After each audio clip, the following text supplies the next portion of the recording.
हे फोटो कोण तर घ्या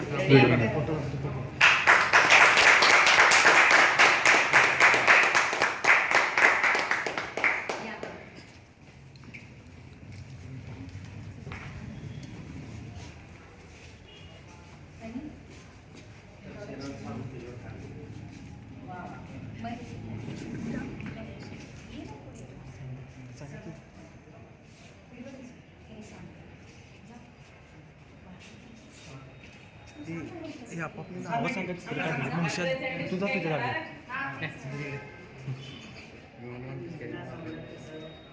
शेणामात्याच्या कुडांवर वगैरे आपण तांदळाच्या पिठापासून पाण्यापासून आणि आपण चित्र बनवत होतो बांबूच्या काडीपासून. तर ही वारली चित्रकला अशी आहे. त्याला आपला आदिम समाजाचे जे हे आहे बीज आहे त्याला हे समृद्ध पुढची वारली कला अशी आहे. आता ह्याचं कमर्शियलायझेशन पण झाले ना, वारली पेंटिंगचं कमर्शियलायझेशन खूप जास्त आहे. शर्ट बॅग मॅडम नाही घेऊ साडी. हो येस येस मला माहिती असेल तर मी पण घालणार.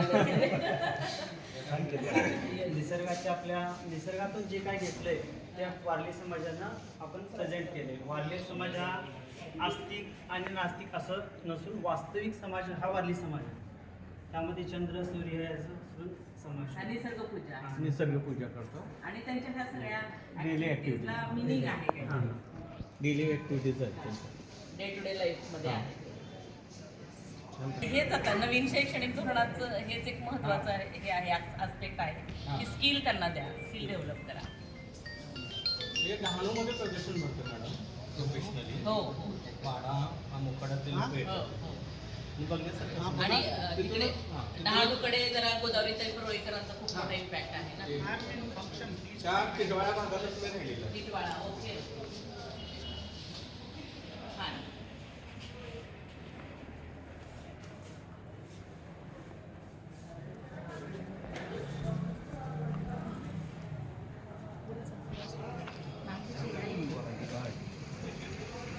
हे त्यांचं लोकनृत्य आहे ना, कुणी काढले हे? शोएब हा लोकनृत्य आहे त्यांची इंटरनेटवर बघून काढले. हो हो हो पण त्या वारली पेंटिंगच्या प्रत्येक गोष्टीला एक मिनिंग आहे. मिनिंगलेस त्यांचं काही नाही. आणि ते मुलीने काढलेले महाराष्ट्रामध्ये ते दाखवले. ओके ओके इतक्या ठिकाणी काही आदिवासी नाही आहेत पण तिनं दाखवले. हो छान छान आहे पण कन्सेप्ट मला